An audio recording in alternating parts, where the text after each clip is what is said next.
En ce temps-là, Jésus s'en alla au mont des Oliviers. Dès l'aurore, il retourna au temple. Comme tout le peuple venait à lui, il s'assit et se mit à enseigner. Les scribes et les pharisiens lui amènent une femme qu'on avait surprise en situation d'adultère.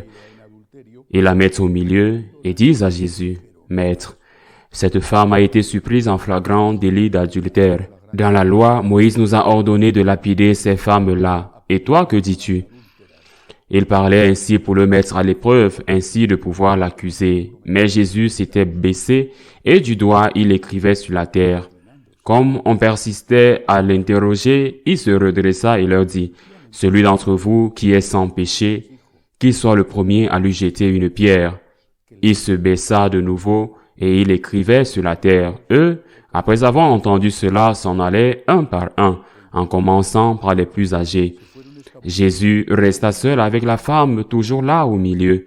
Il se redressa et lui dit, « Femme, où sont-ils donc? Personne ne t'a condamné? » Elle répondit, « Personne, Seigneur. » Et Jésus lui dit, « Moi non plus, je ne te condamne pas. Va, et désormais ne pêche plus. » Acclamons la parole de Dieu. Je suis sûr que beaucoup de gens trouvent cet évangile extrêmement ennuyeux. Je suis sûr qu'ils trouvent la dernière partie de l'évangile ennuyeuse.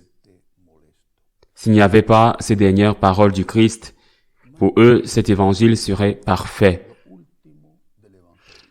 Si l'évangile s'était terminé avec Jésus demandant à la femme, « Personne ne t'a condamné ?»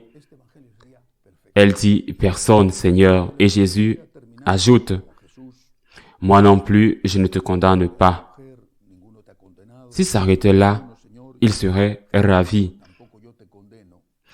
Ce serait un évangile qu'il répéterait encore et encore et encore, et il l'appliquerait aussi à tout, et pas seulement à l'adultère. C'est le modèle qu'il présente de Jésus, le Jésus qui ne condamne pas. Ce qui se passe, c'est que cet évangile ne s'arrête pas là, parce que le Seigneur qui a dit « Moi non plus, je ne te condamne pas », lui dit de ne plus pécher. Mais s'il ne la condamne pas, comment lui dit-il de ne pas pécher? Et parce que c'est la clé de l'éthique chrétienne. Nous ne pouvons pas condamner une personne. Seul Dieu peut condamner une personne. Lui pardonne parce que cette femme était sans doute repentante et le Seigneur le savait. L'effroi que la pauvre femme devait avoir intérieurement et sûrement au préalable explicitement devant ses accusateurs pour demander le pardon. Le Seigneur est le seul à pouvoir juger et condamner ou absoudre. Juger pour absoudre ou condamner. Seul Dieu peut le faire. Soyons toujours très clairs. Ne jugeons pas la personne. Seul Dieu sait ce qu'il y a dans la personne. Ne jugeons pas la personne. Ne jugez pas si vous ne voulez pas être jugé, dit Jésus. Ne condamnez pas si vous ne voulez pas être condamné. La mesure dont vous vous servez sera utilisée avec vous. Mais le Seigneur dit par la suite, ne pêche plus. C'est-à-dire, il ne condamne pas la personne. Il ne condamne pas la personne. Il ne condamne pas la personne. La mesure dont vous vous servez sera utilisée avec vous. Mais le Seigneur dit, ne pêche plus. C'est-à-dire, il ne condamne pas la personne.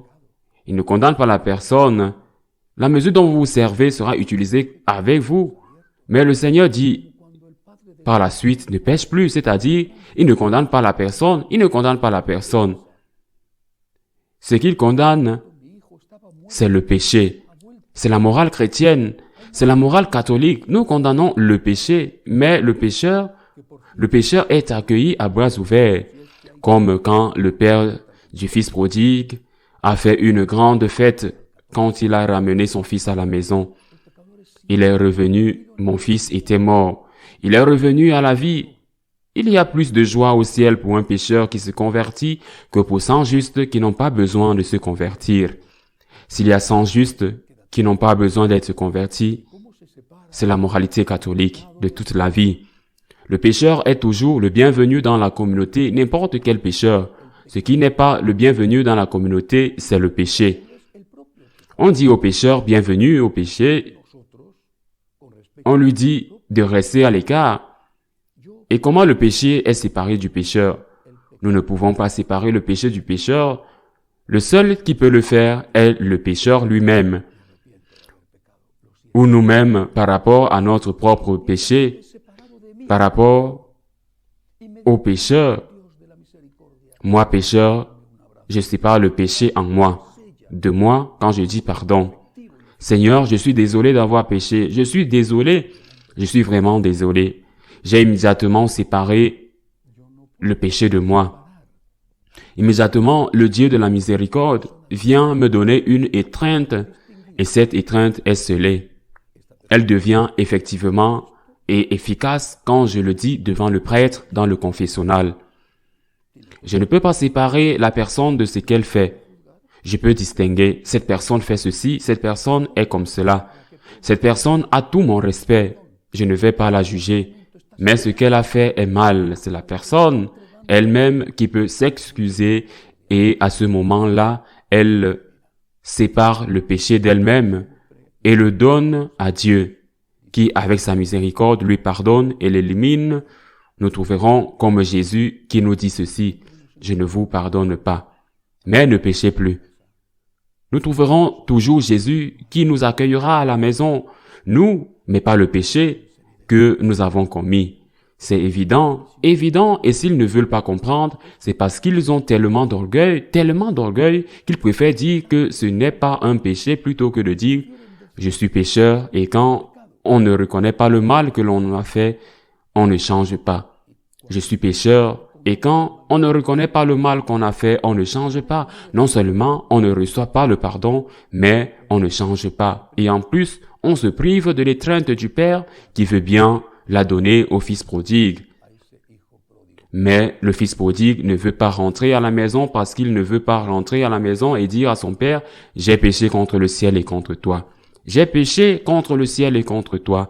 Je ne mérite plus d'être appelé ton fils, comme dans la parabole du fils prodigue. » Faisons toujours cela avec nous-mêmes et avec les autres. Avec nous-mêmes, séparons-nous. Séparons-nous du péché en disant, « Seigneur, pardonne-moi. » Avec les autres, accueillons la personne toujours. Rejetons le péché de cette personne toujours aussi et surtout quand la personne ne s'en est pas repentie. Ainsi soit-il.